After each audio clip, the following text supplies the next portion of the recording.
ఆధ్యాత్మికమైన సత్యమును, పాఠమును, వాక్యమును కలిగి ఉన్న సంఘాన్ని విడిచిపెట్టి మనం పోకూడదు.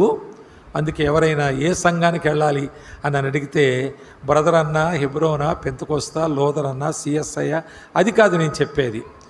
దేవుని వాక్యమును ఉన్నది ఉన్నట్టుగా బోధించి దాని ప్రకారం జీవించే దైవజనుడు.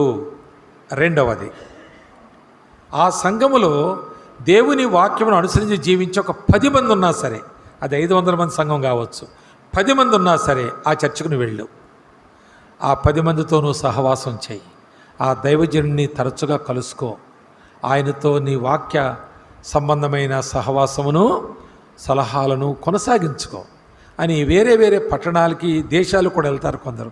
నాకు తెలిసిన వాళ్ళు, అన్న ఇక్కడికి వచ్చాను, to which church we should attend అంటే ఆ మాట చెబుతాను నేను.